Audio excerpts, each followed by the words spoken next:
a reanudar la grabación, que la sesión pasada, no sé si la pasada o la semana pasada, me tuvieron que avisar que no le había dado, así que hoy ya está activo y vamos ahora sí con esta parte de contenido. Vamos a hablar hoy, esta presentación, ¿de qué vamos a hablar? Esta presentación tiene 3 partes. Básicamente vamos a hablar de 2. Tiene una parte en la que vamos a hablar del proceso de aprendizaje de la lectura, neurológicamente hablando, qué es lo que ocurre cuando leo, qué es lo que ocurre cuando aprendo a leer y qué es lo que ocurre cuando existe alguna dificultad de base neurológica como es la dislexia. Creo que esta parte neurológica de la comprensión del hecho lector es importantísima para entender los porqués, para entender los procesos, para entender qué áreas debemos reforzar, etc.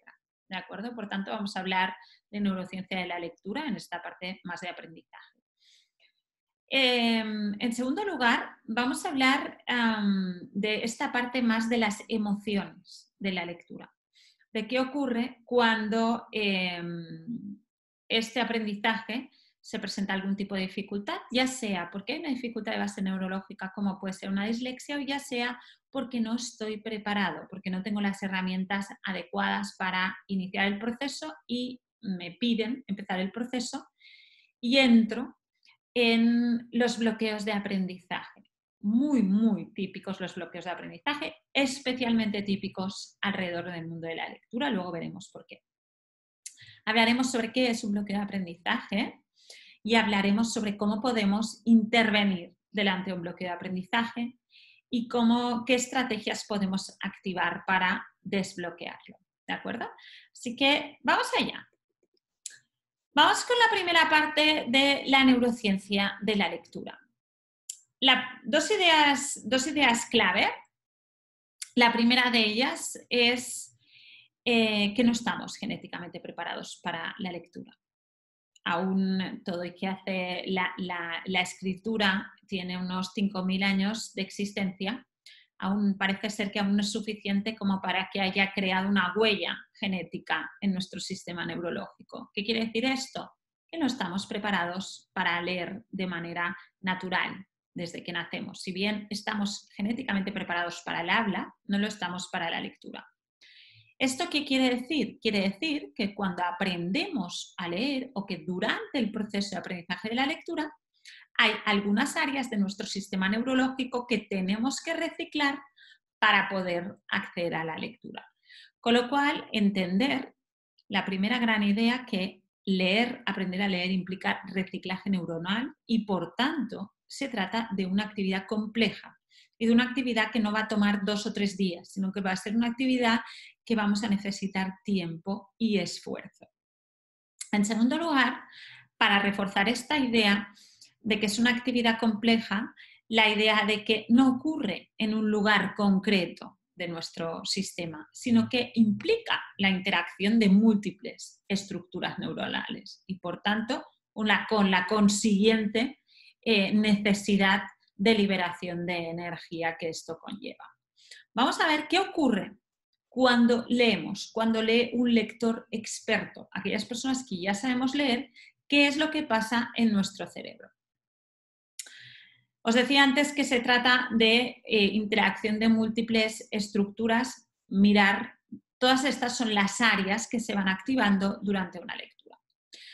El primer área de activación es de esta región occipital, es el circuito visual, es la entrada de información en el sistema. ¿Qué ocurre en este circuito visual? Este circuito visual entra la información en el sistema y aquí pasan 2 cosas importantísimas. Primera de ellas, normalizamos las palabras, quiere decir, generamos un código fuente por cada una de estas palabras, lo cual a mí me va a permitir leer en mayúscula, en minúscula, en letra cursiva, en letra de palo, en Times New Roman, en Arial, en letras de colores, etc. Siempre puedo leer, porque mi sistema visual, mi circuito visual, ha normalizado esta palabra. Y en segundo lugar, una vez esta palabra la tenemos normalizada, esta palabra, ¿qué hacemos? La separamos, la disgregamos, generamos un árbol jerárquico. Nunca trabajamos con la palabra como un todo, sino que esta palabra, lo primerísimo en este circuito visual, lo primero que hacemos es separarla. y generamos un árbol jerárquico que tiene 3 niveles. El primero son los morfemas, la significación. Y el segundo y el tercero son fonémicos. Generamos sílaba y generamos fonema. Por tanto, cada palabra que entra es normalizada y es separada en este árbol jerárquico de 3 niveles. ¿Qué hacemos con toda esta información? Esta información pasa ahora sí a esta región que veis aquí pintada de rojo, que es la caja de las letras en la región ventral occipotemporal. Esta es un área, como podéis ver en el dibujo, de conexión. Esta es un área que conecta la entrada visual con las redes del lenguaje que me van a permitir acceder al significado de esta palabra que ha entrado.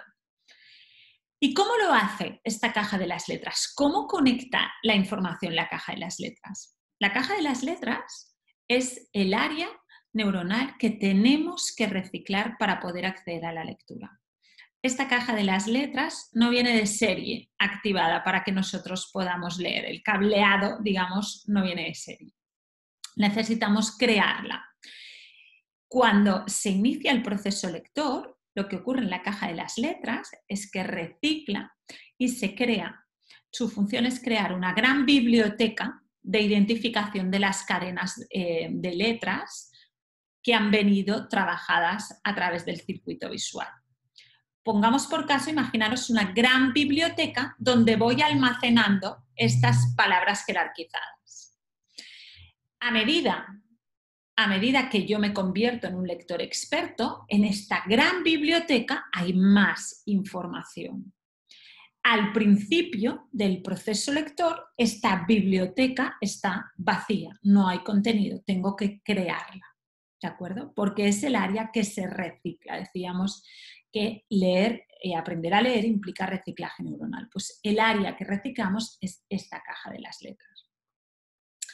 ¿Qué hacemos en esta caja de las letras? Decía, creamos esta gran biblioteca de estas cadenas de palabras trabajadas en el circuito visual y en función de si la palabra que ha venido trabajada ya está en mi gran biblioteca o aún no está, esta caja de las letras envía la información a una de las dos redes del lenguaje para que nosotros podamos acceder a la significación. ¿Y cuáles son estas redes del lenguaje? Estas redes del lenguaje que tienen por objetivo acceder al significado de la palabra son dos y trabajan siempre de manera coordinada. En un lector experto no leemos únicamente a través de una red, sino que depende del tipo de palabra que estemos leyendo, leemos una red o la otra.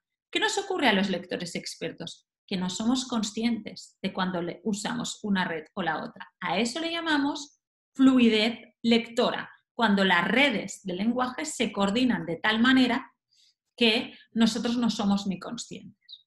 Veamos cuáles son estas rutas. Tenemos una ruta, que es la ruta directa o ruta léxica, que lo que hace es componer la palabra, acceder a la significación de la misma y, por último, la producción fonológica.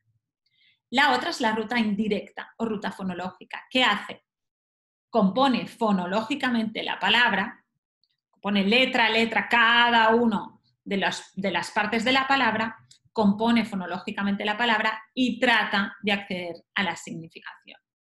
¿Cuál es la diferencia? Porque hay unas palabras que las leemos por ruta directa y otras por ruta indirecta. Aquellas palabras que ya están dentro de mi gran biblioteca de la caja de las letras, las vamos a enviar a través de la ruta directa. Sin embargo, aquellas palabras que no están dentro de mi gran biblioteca y porque no las conocemos o porque nunca las hemos leído, las vamos a mandar hacia la ruta fonológica. Por tanto, la caja de las letras es esta área que sirve de distribuidor. ¿Qué es lo que ocurre cuando aprendemos a leer? Hemos dicho que esta caja de las letras es un área que reciclamos. Por tanto, es un área que no está activa, no viene activa de serie, sino que la activamos en función de nuestras experiencias. ¿Pero qué quiere decir? Que cuando empezamos el proceso lector, la caja de las letras está como vacía. No hay información en la caja de las letras. Y como no hay información en la caja de las letras, La única ruta que activamos al aprender a leer es la ruta fonológica. Es lo que hablamos del proceso de decodificación fonológica.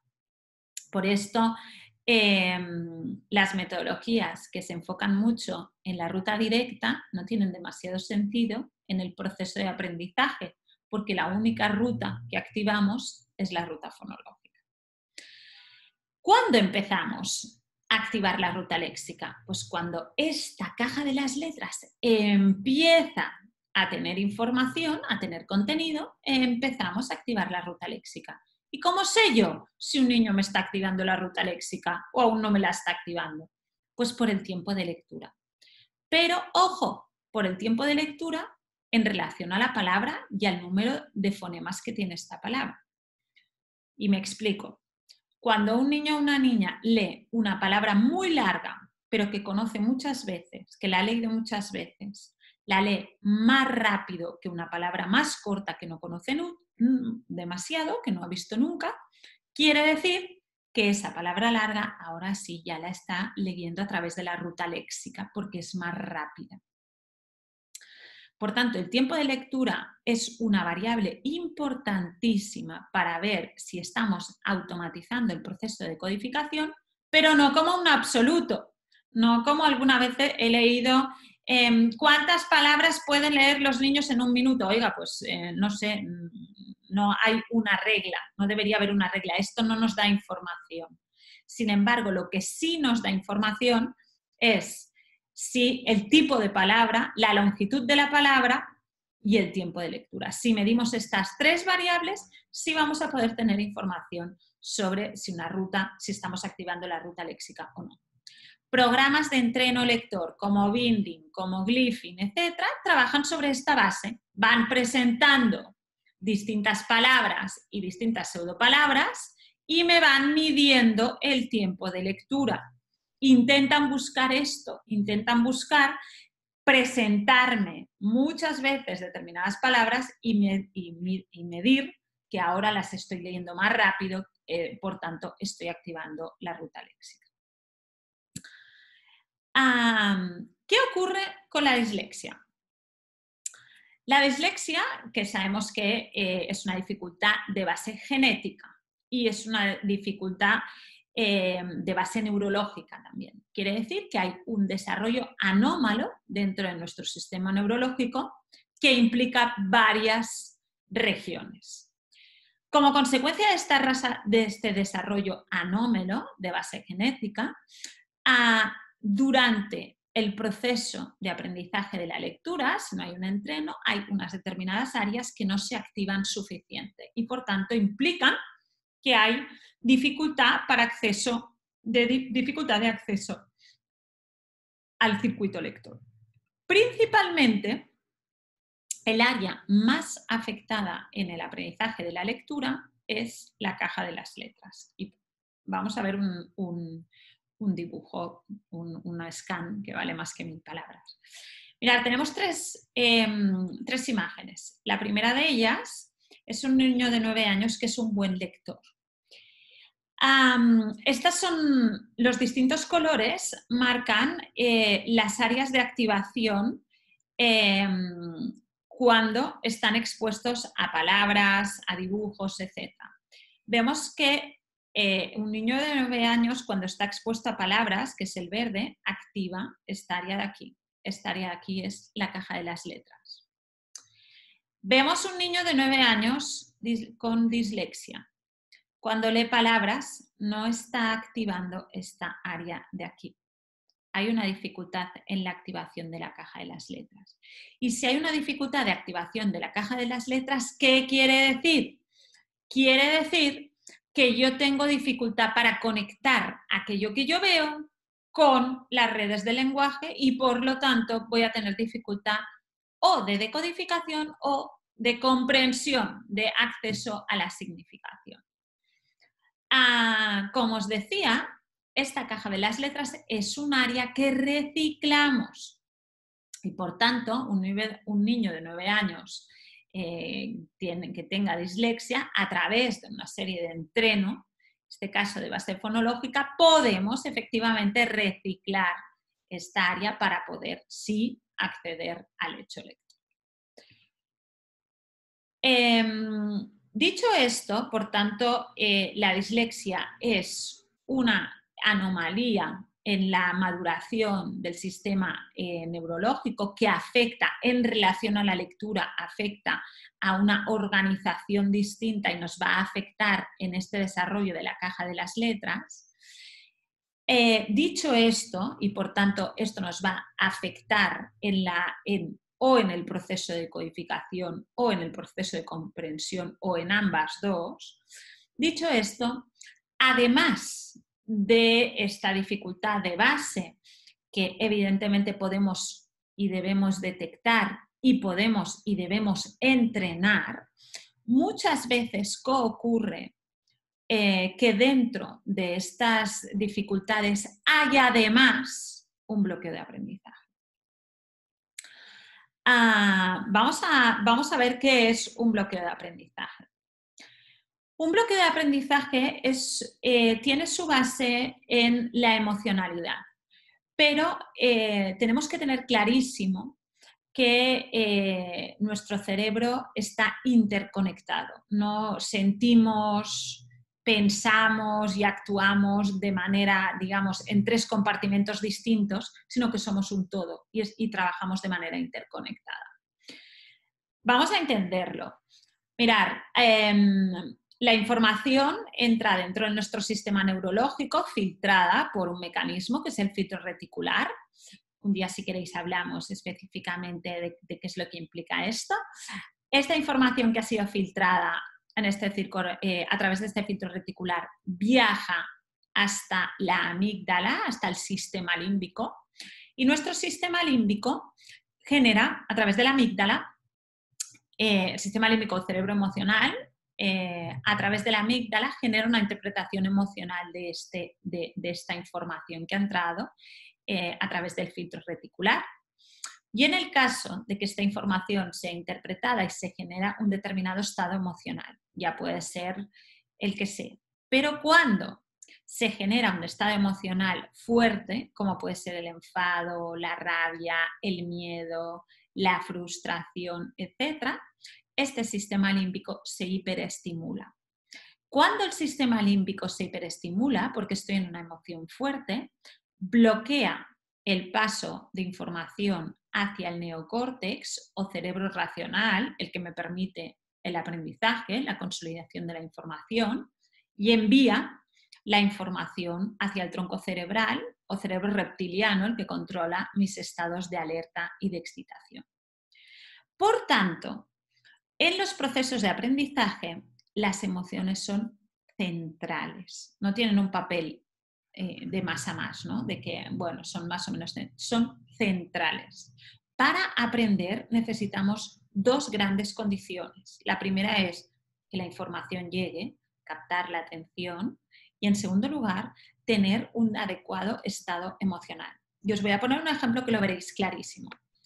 Imaginaros que yo ahora os estoy contando esto, estáis en vuestras casas o en vuestros trabajos y ahora os acabáis, hace un minuto antes de empezar la sesión, habéis tenido una discusión fuertísima con quien sea, con vuestro jefe, con vuestra pareja, con vuestro hijo o vuestra hija. Y estáis aquí sentados. ¿Qué es lo que ocurre? Que vuestro sistema límbico, a no ser que tengáis un mecanismo de autocontrol bestial, lo más probable es que vuestro sistema límbico esté hiperestimulado. ¿Y qué quiere decir? Que a lo mejor estáis sentados, me estáis mirando las transparencias, pero no está entrando esta información, porque vosotros estáis con la cabeza en modo, digamos, animal, en modo reptiliano. Con lo cual, nada de lo que yo os diga, aunque yo os dijera cualquier cosa, la más interesante del mundo, no llegaría a vuestro neocórtex. Por tanto, las emociones tienen un papel clave. ¿Y qué relación tienen las emociones? ¿Por qué, María, ahora nos hablas de esto? ¿Qué relación tienen? Pues tiene mucha, esto es simplemente para que lo veáis, ¿no? Para que veáis la correlación de cuando estoy triste, este sistema límbico, que es esta parte central con mucha actividad, y este tronco cerebral, pero sin embargo este neocórtex sin actividad.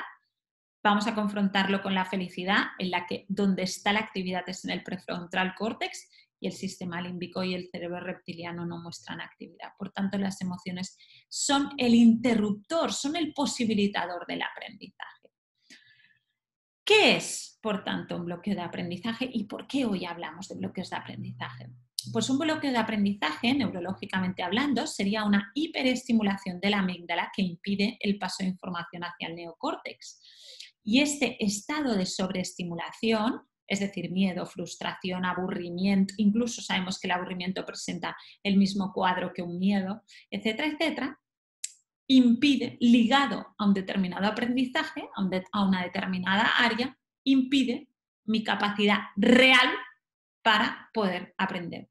Porque mi capacidad real para acceder a la información es nula. ¿Qué es lo que me pasa? Un bloqueo se da cuando un niño o una niña se confrontan de manera sostenida y cada uno tiene su umbral, ojo, esto no son 2 más 2 son 4, pero se confronta de manera sostenida con una situación que no puede sobrellevar. Es decir, me piden que lea, pero no estoy preparado, imaginaros, pero me piden y yo no puedo hacerlo porque no estoy preparado y no sé hacerlo. ¿Qué va a pasar? Que voy a entrar en bloqueo si me confronto de manera sostenida y este es un mecanismo de nuestro sistema neurológico para protegernos. Vamos a bloquear esta información. No voy a poder. ¿Vale? Ahora pensemos con aquellos niños que presentan una dificultad de base neurológica, pero que efectivamente no pueden acceder a este tipo de aprendizaje y no los detectamos. Pueden pasar 2 grandes cosas.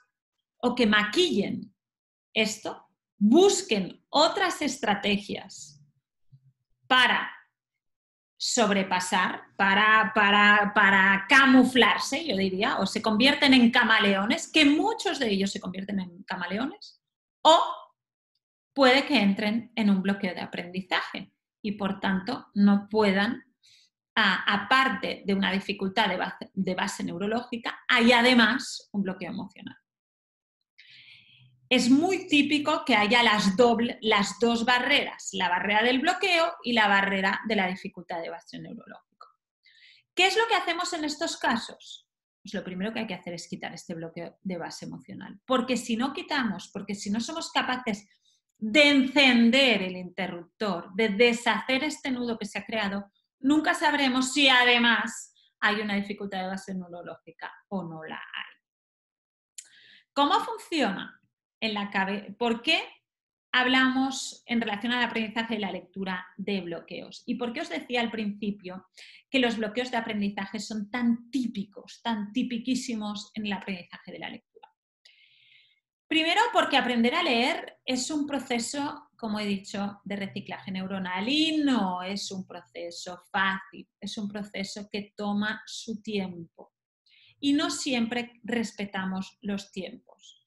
Parece que cada vez queremos que todo pase antes, cada vez queremos adelantar todo, no sé qué prisa tenemos, pero tenemos mucha prisa. Y con los niños tenemos muchísima más prisa, ¿no? Y esto con los bebés se nota más, ¿no? Queremos que duerman, queremos que coman, queremos que anden, queremos. Y cuando son mayores ya no queremos que crezcan. Pero bueno, esta es otra historia. Pero volviendo al tema, en relación al aprendizaje de la lectura, es un proceso lento, es un proceso complejo y tenemos que entenderlo, tenemos que respetarlo.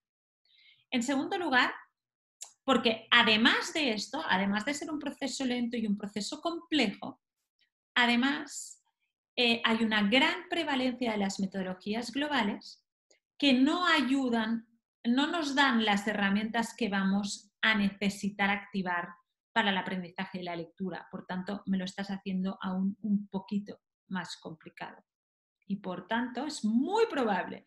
La prevalencia de las metodologías globales quiere decir, por ejemplo, cosas como que no hay de manera sistémica entreno de base fonológica. Y sabemos, está súper cuantificado, que entre un 25 y un 35% de los niños sin presentar ninguna dificultad de base neurológica, sin entreno fonológico, no tienen las habilidades mínimas para empezar a leer. Ergo, estamos delante de un 25 y un 35% de los niños que nos pueden entrar de manera muy fácil en bloqueo de aprendizaje alrededor de la lectura.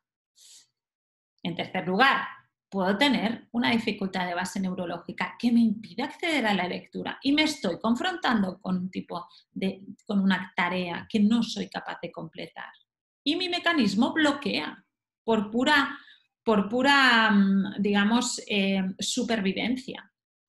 Y en último lugar, porque puede haber una falta de motivación, porque no he tenido suficiente fomento lector, porque no hemos valorado suficiente, porque no hemos trabajado las ganas de aprender a leer antes de empezar el proceso. Es un proceso en general que creo que muchas veces, justamente por estas ganas de querer adelantar, y esto probablemente es un tema social, de sociedad, por querer adelantarnos estamos comiendo muchas veces las etapas que nos preparan, que preparan a todos, a los que van a tener dificultad y a los que no la van a tener, pero nos las estamos comiendo y este querer correr hace que nos dejemos muchas cosas en el tintero. Unas son las habilidades prelectoras, que no siempre se trabajan bien, y otras el fomento lector. Decía María Montessori que aprendemos aquello que queremos aprender.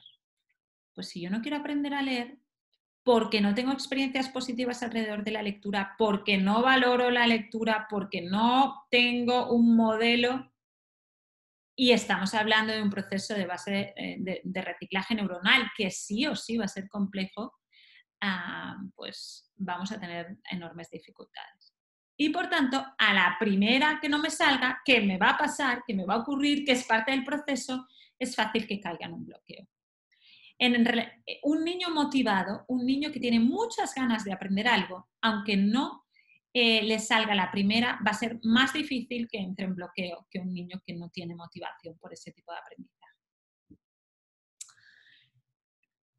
¿Cómo funciona un bloqueo de aprendizaje en la cabeza de un niño o una niña? No me sale, ya sea porque no estoy preparado, ya sea porque tengo una dificultad de base neurológica, ya sea porque me falta motivación. Como no me sale, pues ya no lo intento. Porque es que esto ya no me va a salir. A mí me han llegado a contar niños de decir, es que ven el cuento, les voy a contar un cuento, ni siquiera les pido que lo lean ellos, pero les voy a contar un cuento, le digo, Pepito, te voy a contar un cuento, y Pepito sale corriendo. Verídico. No sé si está por aquí la persona que me lo contó, pero verídico, ¿no? Y esto pasa. Seguro que conocéis a más de uno decir, vamos a leer, y empiezan a sudar, ¿no? Y aún no hemos ni empezado. Bueno, pues es esto, no me sale, y como sé que no me sale, no lo voy a intentar. En tercer lugar, como no lo intento, el adulto, el que me visibiliza, no cree que yo sea capaz. Y esto también lo he vivido en carnes muy cercanas, digamos, ¿no? No, tú este libro no lo cojas porque no lo vas a poder leer. Perdón, si lo he cogido, déjame leerlo, ¿no? Ese creer en cada uno de nosotros, tengan o no tengan dificultades, haya una dislexia o no la haya, pero hay que creer. Todos aprenderán a leer. Y si vosotros adultos, ya seáis padres, madres, abuelos, docentes, psicopedagogos, no creéis en estos niños que están en un círculo como este, ellos no van a creer en sí mismos. Tanto, el entreno de la mirada, importantísimo. Por tanto, como no creen que soy capaz, pues no lo intento. Y como no lo intento, no me sale. Y como no me sale, no lo intento. Y es una rueda. Y esto, antes de trabajar cualquier estrategia de reeducación, en el caso de la dislexia fonológica, cualquier cosa, hay que romper este círculo. Si no, no podremos avanzar, porque estaremos ligando la lectura, ligando esto a un momento y hiperestimulando la amígdala. Directamente es que no podremos avanzar. Lo primero que tenemos que hacer, como os decía, es romper este círculo. ¿Cómo podemos romper este círculo? En primer lugar, detectar que estamos aquí. Detectarlos, estos niños. Estos niños no verbalizan, estoy en un círculo de bloqueo de aprendizaje, pero nos dan pistas, nos dan muchas pistas. Y la pista más clara para poder detectarlos sois vosotros, los adultos. Esta es la gran pista para detectar estos niños. Me diréis, ¿nosotros? Y os diré, sí, vosotros. ¿Y cómo es? Cuando vosotros, delante de este niño o de esta niña, os sentís desesperados, perdidos, inútiles, deficientes, no sabéis qué más probar. Por mucho que pruebo, que le doy la vuelta, que no sé qué, ya no sé qué hacer. ¿Y qué observo? Aunque yo haya probado 1000 cosas, observo que no hay reacción. Este niño o esta niña sigue cerrado en su almeja, digamos, en su cascarón, no sale. Retraídos, pasivos, no hay manera de avanzar porque veis que tampoco hay ni siquiera opción, no hay error porque no hay intento.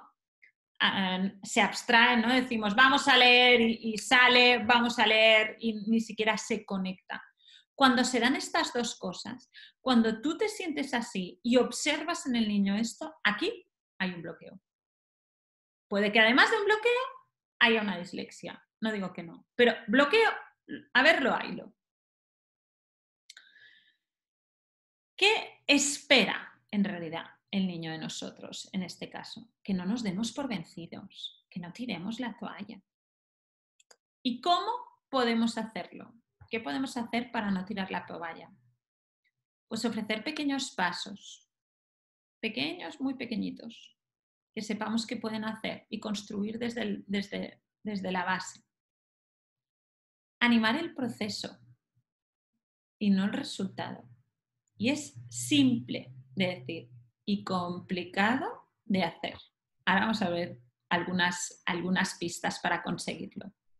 Pero estos niños necesitan más que ninguno, y todos lo necesitamos, necesitan que les impulsemos. Y es importantísimo. ¿Y cómo podemos impulsar cuando no hay reacción, cuando hay pasividad, cuando no hay avance? ¿Cómo impulsamos? Pues impulsamos poniendo el foco no en el resultado final, porque evidentemente el resultado final no es seguramente para echar cohetes, pero el proceso sí lo es. El intento ya lo es. Ahora vemos ejemplos muy concretos de cómo hacer esto. Confiar. Recordar este círculo siempre. La mirada del adulto. La mirada del adulto cambia esta mirada y el círculo ya no podrá cerrarse. Cambia la mirada. Oye, si un niño te coge un libro que aunque pienses que no será capaz de hacerlo, pero lo coge, oye, déjalo, tira millas. Aún no te sale, ¿no? Recordar, los que venís por aquí, este foco que tengo en el lenguaje, el poder del aún, ¿no? Aún no te sale, tranquilo, confía. Y sobre todo no te rindas, aunque te sientas desesperado, aunque te sientas perdido, aunque te sientas sin herramientas, no te rindas, sigue buscándolas. Vamos a hablar un poco, vamos a entrar un poquito más en detalle de cómo podemos fomentar. Los que vinisteis o venís por aquí asiduamente o venís a los cursos, que es un tema, os decía, el tema del lenguaje me tiene totalmente obsesionada. Y hablábamos la semana pasada, hablábamos sobre el lenguaje de la autoestima. Pues esto es lo que necesitan estos niños. Esto lo necesitan como agua de mayo, digamos. Vamos a hacer un pequeño ejercicio todos juntos, ¿vale? Me gustaría que ahora sí que me prestéis 2 segundos de atención. Voy a cerrar mi cámara para que no molestar, digamos, y para que podáis pensar, para que podáis poneros en el lugar de un niño o una niña. Y yo voy a ser el adulto, ¿de acuerdo? Y os voy a decir una serie de frases, ¿ok? No hay que hacer nada, simplemente me gustaría que observarais cómo se hacen sentir estas frases, ¿vale? Estoy tan orgullosa de ti. Qué bien que me has hecho caso. Me encanta lo que has hecho. Muy bien, justo como yo te lo había dicho. Genial. Te mereces un premio.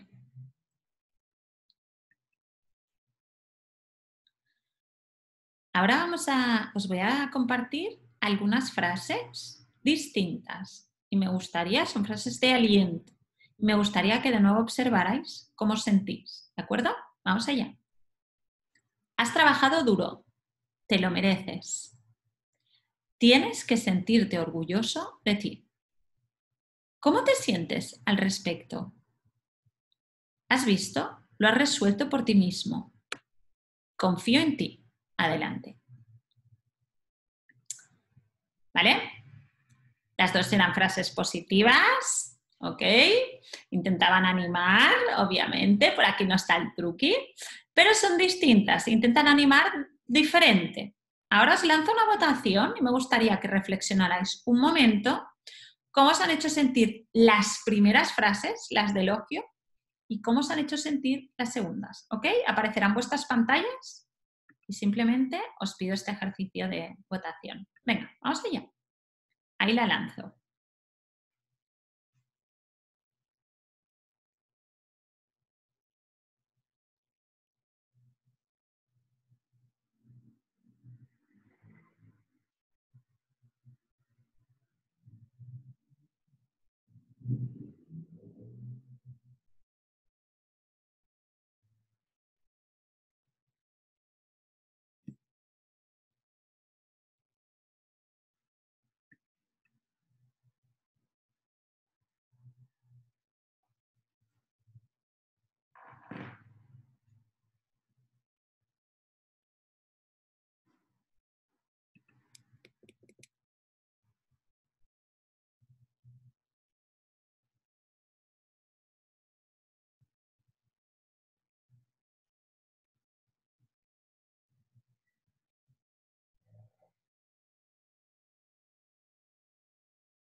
Venga, últimos minutos que veo que ya no votáis. Aún falta un montón de gente, pero nada, dejamos 5 segundos más y gracias a todos los que habéis votado. Venga, 5, 4, 3, 2, 1 y finalizamos votaciones. Vale.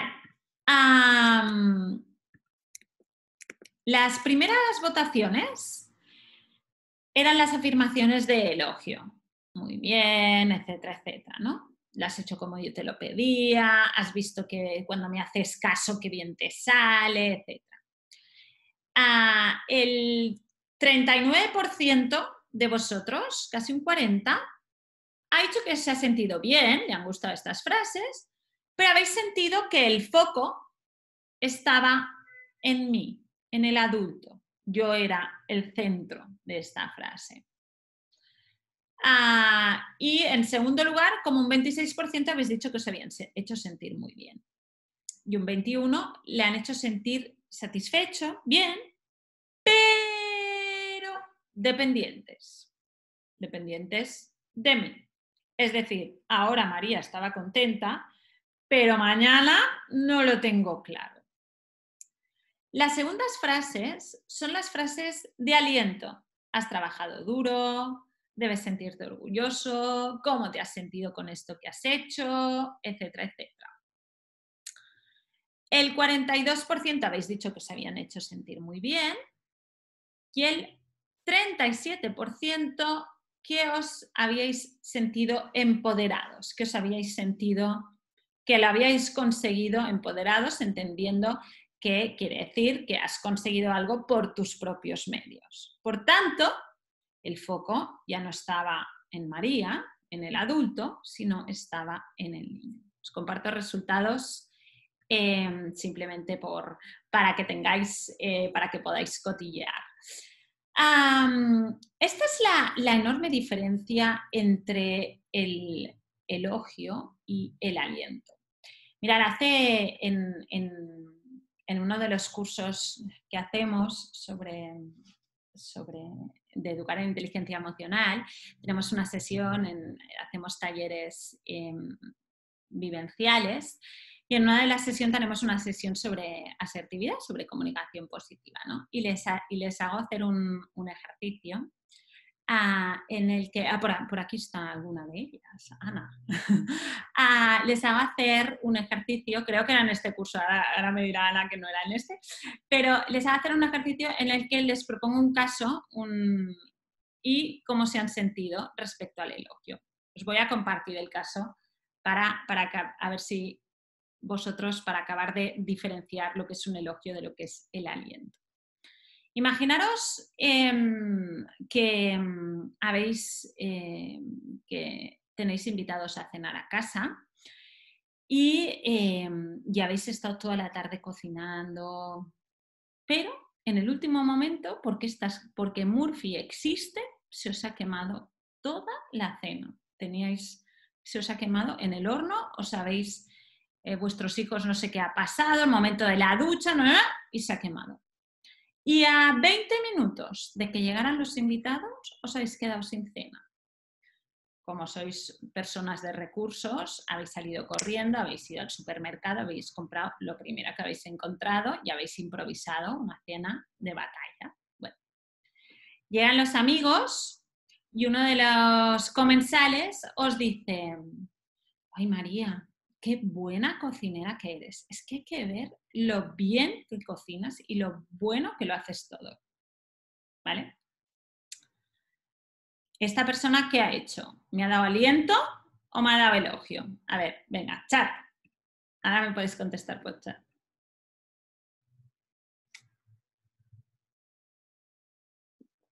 ¿Me ha dado elogio?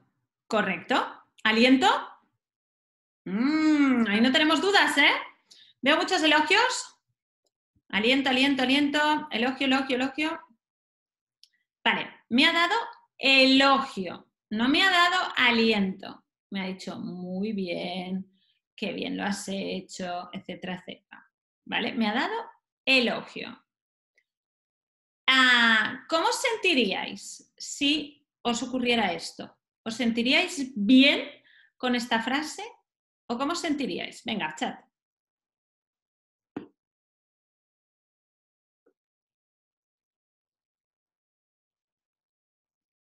Incómoda.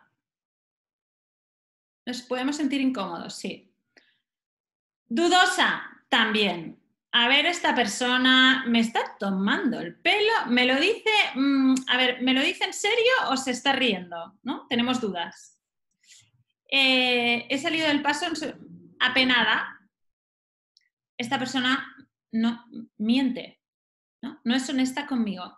Te da vergüenza que te digan esta. No es sincera. Me está mintiendo. ¿Vale? Es decir, os habían dado elogio, os habían dicho algo que en principio era bueno y os hace sentir mal. Revelador, ¿no? El tema. Os voy a contar otro ejemplo, en este caso verídico, veridiquísimo. Mi hijo pequeño, mayor, cuando estaba aprendiendo a escribir, mi hijo mayor es un niño es zurdo, es una persona súper curiosa, es de estas que tienen 1000 cosas en la cabeza y en el momento de empezar a escribir le iba más rápido la cabeza que la mano y tenía una grafía horrible. Pero era un tío que se esforzaba mucho y a veces él solo, sin que yo le dijera nada, pues escribía y me traía papeles. Y esto. Bueno, un día me trae un papel con su nombre, se llama Bruno, y me trae papel y me dice: mira, mami. Y ahí que yo era, de verdad, no se entendía nada. Y yo, que pensaba en aquel momento, no sabía tantas cosas como ahora, en aquel momento, y porque a veces uno le sale lo que le sale, yo lo que quería era impulsarlo, ¿no? Quería de alguna manera quería reforzar, ¿no? Y le dije, uy, Brunito, qué bien, lo has hecho muy bien, has escrito muy bien, ¿eh? Y me miró muy serio, pero muy serio, y me dijo, no, mami, esto está fatal, porque mi compañero de mesa escribe mucho mejor y aquí yo no entiendo nada, me lo dijo él. Yo le había dado elogio y lo había hecho sentir así. Había pensado que mami no era sincera, que le estaba mintiendo. Por tanto, el elogio, ojo con el elogio, es un arma de doble filo. Hay que ir mucho cuidado porque nosotros a veces queremos generar que se sientan bien estos niños que presentan algún tipo de dificultad, que vemos que necesitan un empujoncito y estamos haciendo todo lo contrario. Lo contrario, lo que deberíamos hacer para impulsar es que el aliento. Porque ¿cómo podemos elogiar si no hay nada que elogiar? ¿Cómo elogio aquellas intento de letras que me hizo mi hijo si no había por dónde cogerlas? No le puedo decir que está muy bien, porque va a sentir que no soy sincera y que le estoy mintiendo. Vamos a investigar un poco más la diferencia, que antes algunos aún veíais duda. Los elogios expresan un juicio. Los elogios es una aprobación. ¿Y dónde pone el foco? En el producto final. Lo has hecho muy bien, ¿no? Está genial. ¿El qué está genial? ¿El proceso o el resultado? El resultado. El elogio trabaja en el resultado. Y al final están generando dependencia de la aprobación. Sin embargo, el aliento busca empoderar, como habéis dicho, busca estimular, es lo que te impulsa. Imaginaros que es, ¿sabes cuando no puedes saltar y te dan un empujoncito para que llegues? Pues es ese empujoncito el aliento. ¿Y cómo te da el empujoncito? Pues donde pone el foco es en el proceso. Y esto lo que hace es que se genere confianza en uno mismo. ¿Cómo puedo dar un refuerzo, pues, dar el empujoncito a una producción que no está bien? Pues bueno, a través del aliento. Vamos a verlo un poco más en detalle. El aliento se trata de no evaluar. Y no evaluar quiere decir no intentemos parar ese muy bien que a veces nos sale de la boca, pararlo un segundo y darle una reflexión tranquila. ¿Y esta reflexión qué quiere decir? Quiere decir que yo resalto los detalles, aquello que yo veo, las cosas que pienso que están mejor en relación a cómo lo habías hecho antes. O aquellas cosas que pienso que tiene valor que hayas intentado. Y esto les ayudará a reflexionar. Y al final, lo que busca el aliento es que quien se elogie no sea el adulto que le diga muy bien, sino que sean ellos mismos. Volvamos al ejemplo de mi hijo y su nombre. Imaginaros que en vez de haberle dicho que estaba muy bien, le hubiera dicho, veo que esta O la has cerrado perfecta. ¿Te acuerdas que la que hiciste la semana pasada no quedaba abierta? Y yo te dije, no, si no la cierras, no sé si es una O o una C. Pero esta vez, oye, cerradita y a mí me queda claro que es una O. Veo también que la N le has puesto una montañita en vez de 3. ¿Ves qué bien? Veo también, ¿de acuerdo? ¿Qué estoy haciendo yo? Estoy poniendo en valor aquello que creo que está mejor, aquella mejora, el proceso estoy poniendo en valor. Y si en el proceso sigue todo igual que la semana pasada o peor, pongo en valor que el intento, porque al final el aliento siempre, cuando hay intento, siempre se puede alentar, porque donde pone el foco es en el proceso. ¿Y qué piensa el niño? El niño toma conciencia de aquello que ha hecho y entonces piensa, ostras, pues no escribo tan mal. Ya se ha olvidado del compañero y lo bien que lo hace. Ahora está centrado en él. ¿Y quien se elogia quién es? ¿Eres tú diciéndole muy bien? No, es él. En aquellos niños que están en un bloqueo, en aquellos niños que muestran enormes dificultades, esto es básico. Esto tendría que ser el ABC. Esto es lo más efectivo que podemos hacer para empezar rompiendo estos círculos. Si no rompemos el círculo, cualquier actividad que probemos posteriormente no va a funcionar. Por tanto, romper el círculo vicioso es clave. Hasta aquí la sesión de hoy. Simplemente dejarme explicaros en qué consiste nuestro curso de dislexia. Es un curso que transita 3 áreas: comprensión, estrategias y emoción. Comprensión desde la neurociencia de exactamente de qué estamos hablando. Estrategias de entreno fonológico, técnicas de estudio, etc. Y sobre todo, y un bloque importantísimo que desde nuestro punto de vista, y como habéis visto hoy, no podemos desligar, que es la gestión emocional. Vamos a trabajar la autoestima, vamos a trabajar la frustración, vamos a trabajar las emociones fuertes, el aprender a calmarse, la gestión de la ansiedad, etc. Que en este caso, en el caso de los niños que presentan algún tipo de dificultad de aprendizaje, son claves. Y vamos a trabajar también dentro de este módulo de gestión emocional toda el área del fomento, toda el área de las ganas por aprender a leer. ¿De acuerdo? Os dejo en chat ahora el enlace y mientras vais pensando vuestras preguntas, como siempre me he ido de tiempo, no pasa nada, os voy colgando enlaces y donde podéis encontrar la información, ¿vale? Y así ya lo tenéis guardado. A ver, un segundo que os comparto pantalla. Vamos allá. Vale, mirad, este curso en concreto, el curso de dislexia, es un curso de libre seguimiento. ¿Qué quiere decir un curso de libre seguimiento? Quiere decir que podéis empezar cuando queráis. Si ahora, digamos, os inscribís, ahora mismo podéis empezar a trabajar con el curso, ¿vale? Y es un curso que todo el material está colgado desde el minuto 0 y que tenéis 1 año de acceso ilimitado al curso, ¿vale? Con lo cual, así como tenemos otros cursos que son cursos que van tutorizados y van talleres, etc., este curso concreto no, es un curso de libre seguimiento, ¿vale? ¿Qué más? Venga, os cuelgo enlace de blog. Como podéis ver, vais a enlace blog y le dais aquí, dislexia, y os lo dejo filtradito. Y aquí encontraréis muchísima información que hemos publicado y que podéis consultar libremente. ¿De acuerdo? Vale. Vale, dicho esto, dejo de compartir pantalla. Recordar las preguntas, por favor, a través de preguntas y respuestas.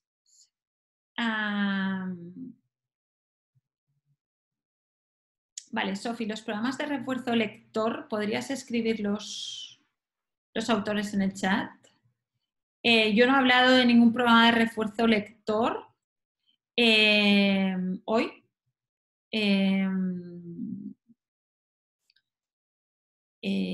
No sé, Sofi, no sé exactamente a qué te refieres.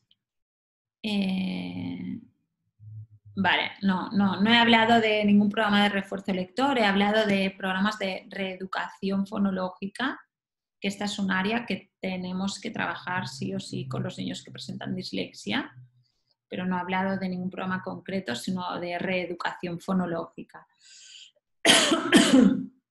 Vale, otra pregunta. ¿Estos bloqueos pueden persistir cuánto tiempo? ¿Podrían llegarse hasta la adultez? Estos bloqueos pueden persistir y pueden cronificarse, por supuesto. Es ligar un tipo de aprendizaje, un tipo de área, con una emocionalidad negativa que me impide desplegar todo mi potencial. Pueden cronificarse, cuando son severos es muy claro que hay que intervenir, digamos, porque no permiten avanzar nada, pero podemos tener bloqueos no tan severos que persistan hasta la adultez. Son personas que, por ejemplo, en el caso de la lectura, que no quieran leer nunca ni un libro, que, bueno, que la lectura les sigue generando rechazo. Ah, vale, no lo pude llenar. Vale, cuando hablas de la caja de las letras, exactamente a qué componente neuronal te refieres. La caja de las letras es un área neurológica que está en la región ventral occipotemporal. Letterbox se llama así neurológicamente, es letterbox.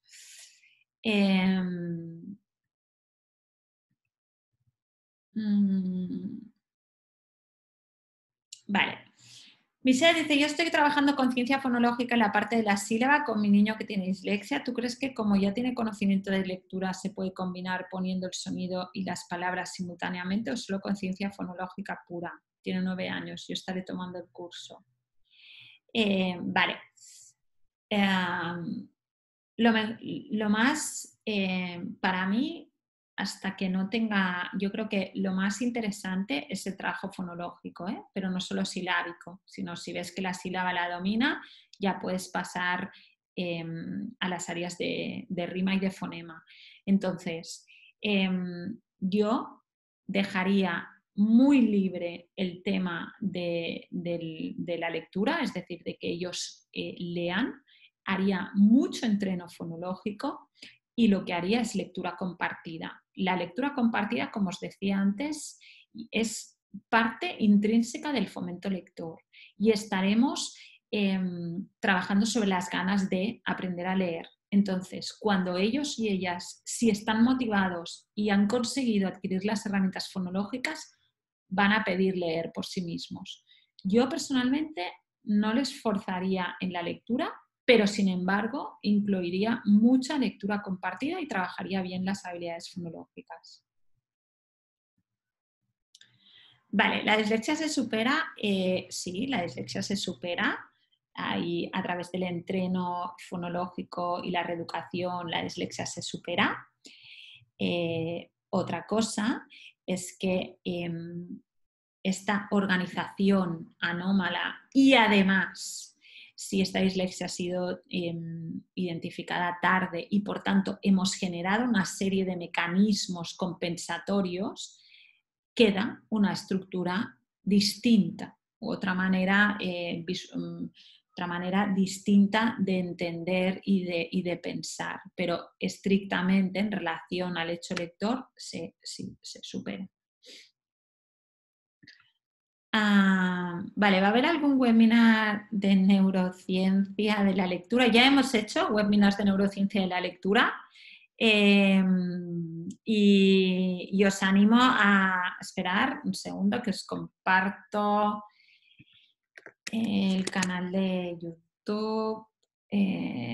Os comparto el canal de YouTube, ¿vale? Para que podáis investigar también por allí, porque están todas guardadas aquí, ¿vale? Entonces, hemos hecho ya varias sesiones de neurociencia de la lectura. Vale, sigo. La dislexia, ¿hasta qué edad se puede evaluar y cómo lo evaluamos en niños de 11 años o más? La dislexia se puede evaluar siempre, no es que haya que evaluarlo en un momento determinado, podéis evaluarla en cualquier momento si así lo sentís. Entonces, lo mejor que podéis hacer es, hay distintos test, digamos, que evalúan una dislexia y ir a un psicopedagogo o incluso vuestro pediatra que os derive, neuropsicólogos, etcétera, y ellos os evaluarán si hay una dislexia o no. Pero sí, podéis evaluarlo. ¿Hay un factor genético? Sí, hay un factor genético, ya lo hemos dicho al principio, que es una organización anómala de nuestro sistema neurológico de base genética. Vale. No, el curso no incluye una evaluación, no. El curso es un curso de trabajo, es decir, es un curso que presentará desde una parte de comprensión profunda y también de comprensión profunda del proceso de aprendizaje desde el punto de vista de la neurociencia. Y por otro lado, presenta estrategias de trabajo, presenta todo un programa de entreno fonológico desde áreas preparatorias hasta la conciencia de fonema con todos los pasos que deberíamos trabajar. Presenta materiales de apoyo de cómo podemos ayudar a estudiar, de cómo podemos ayudar, qué herramientas podemos activar, y presenta un programa y presenta una serie de áreas de, digamos, de enfoque de base emocional, pero no presenta ningún tipo de evaluación, ¿no? Vale. Las dificultades articulatorias no tratadas pueden obstaculizar la adquisición de la lectura. Vale. Hay una parte, las dificultades de base del lenguaje, lingüísticas, hay una parte que son articulatorias y otra parte que son discriminatorias. Es decir, si este niño o esta niña no discrimina bien fonológicamente, afecta a la adquisición de la lectura. Pero si es simplemente una dificultad articulatoria de dicción, no tiene por qué, ¿vale? Hay una diferencia. ¿Con solo un test es suficiente para diagnosticar la dislexia? ¿Debería descartarse que no hay dificultad en la parte cognitiva? A ver,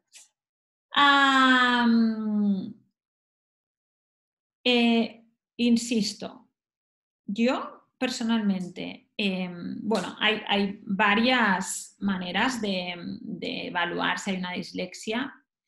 Creo que todo lo que hemos contado hoy en relación a los bloqueos de aprendizaje no es desdeñable, y yo incluso antes de pasar algún tipo de test y de hacer evaluar, me enfocaría bien en quitar estos bloqueos, porque si no los quitamos pueden llegar a interferir también en el resultado de un posible test. Pero ahí, cuando hacemos una evaluación de dislexia no es solo un test, sino hay también, depende del profesional que te atienda, pero te hará también un cuestionario de base, digamos, más cualitativo, que también da muchas pistas, ¿vale? No es simplemente un test y ya está, pero yo incluso si hay esa inquietud, intentaría pensar si tengo un bloqueo, intentaría actuar y quitar ese bloqueo en primer lugar, y cuando el niño lo veamos tranquilo, si vemos que no avanza, entonces evaluar una dislexia. No tengo ningún curso sobre evaluación de la dislexia. Hay otras opciones que seguro que puedes encontrar. Vale, ¿a qué edad se detecta la dislexia o qué edad es el ideal para canalizar a un alumno con un especialista? Vale, se suele detectar todo, y que cada vez hay más foco en la intervención temprana, cosa que está muy bien. Se suele empezar a detectar la dislexia a partir de la etapa que vemos que los niños ya deberían haber empezado a leer, que es a partir de los 6-7 años, ¿no? Normalmente esta es la edad que se empiezan a derivar. Soy muy crítica con este tema, mucho, porque creo que la mayor parte de sistemas en los que estamos no hay un buen trabajo del proceso de adquisición de la lectura. No hay un buen trabajo en las habilidades prelectoras, no hay un buen trabajo sobre el fomento lector, y esto quiere decir que un porcentaje importantísimo de niños van a presentar dificultades. Entonces, ¿qué es lo que pasa?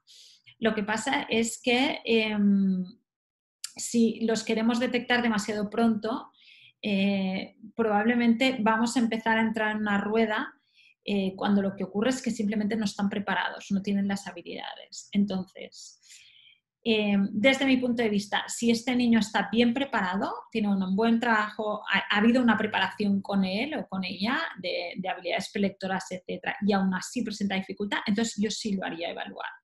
Pero si este niño o esta niña está inmerso en un sistema que no trabaja bien las habilidades prelectoras, aquí sí que intentaría ser un poco más cauta. No sé si me explico mucho la diferencia.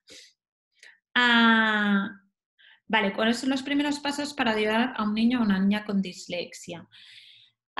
Los primeros pasos, desde mi punto de vista, es observar a este niño o esta niña, es decir, ¿estamos tranquilos? ¿No estamos tranquilos? ¿Emocionalmente estamos bien? ¿No estamos bien? Si emocionalmente pensamos que hay un bloqueo en la parte emocional, primerísimo, por tanto, mucho fomento lector, mucha tranquilidad, mucho desestresar esta área. Y después, si vemos que aún así están tranquilos, hay que hacer todo el trabajo de reeducación fonológica y de entreno fonológico, sí o sí, sin olvidar toda esta parte emocional que va directamente ligada a pensar que si yo tengo una imposibilidad para acceder al conocimiento porque la mayor parte del conocimiento en la vida escolar está impreso y yo tengo enormes dificultades, esto puede acarrear emocionalmente un montón de cosas, desde baja autoestima, frustración, etcétera, y esto estará interfiriendo en el aprendizaje, ¿vale? Vale, pues nos vamos un poco pasados de hora, ya os decía que a veces me pasa. Vale, 2 preguntas que me quedan, simplemente contesto a estas 2 y lo dejaremos por ahora. Me preguntáis cuáles son las principales habilidades prelectoras. Hay 2 grandes bloques de habilidades prelectoras, unas son las que me permiten decodificar y las otras son las que me permiten comprender. Las habilidades que me permiten decodificar son la conciencia fonológica en primer lugar y en segundo lugar la correspondencia grafía-fonema. Y las habilidades que me van a permitir comprender son las habilidades que están ligadas en el lenguaje, en el desarrollo del lenguaje. Conciencia sintaxia, vocabulario, conciencia narrativa, etc. Vale, ¿cuenta el curso con alguna evaluación de conciencia fonológica? Gracias. El curso sí, cuenta con información muy detallada en este sentido. Sí.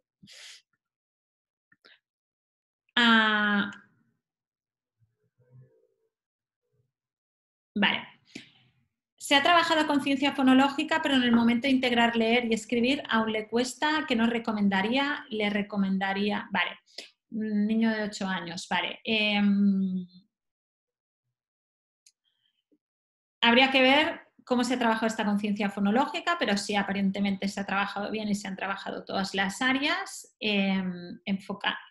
Recomiendo trabajar, 1, no en lectura, enfocar en escritura. 2, no enfocar en escritura manuscrita, sino enfocar en escritura a través de materiales manipulativos como letras troqueladas, alfabeto móvil, etc. Y enfocar las actividades allí, ¿vale? Y os recomiendo mucho, mucho conocer y aprender el método Montessori, porque creo que es un 10 en el aprendizaje de la lectura y es un 2000 si tenemos un niño o una niña disléxico. Si alguien de la familia directa, como papá, mamá, tío, presenta dislexia, entonces es importante intervenir con él desde edades tempranas. A ver, si hay alguien que tiene una dislexia en la familia, un familiar cercano, hay más probabilidad, pero no quiere decir que sí o sí ese niño o esa niña vaya a tener una dislexia. Es decir, hay una base neurológica, pero no es una condena, digamos. Entonces, bueno, hay que estar atentos y sobre todo hay que trabajar bien. Si trabajamos bien, todo el proceso no debería haber ningún problema. Es decir, en realidad el problema reside porque los procesos no se trabajan bien. En el fondo es esto, ¿no? Básicamente, ¿vale? Dicho todo esto, muchísimas gracias por vuestra atención, por haber aguantado conmigo esta hora pasadita y estoy a vuestra disposición para lo que necesitéis. Tenéis mi correo que lo he dejado por aquí, si no lo vuelvo a repetir, es maria@cuentosparacrecer.org y si alguien se anima al curso ya sabéis dónde está. Muchísimas gracias y hasta pronto.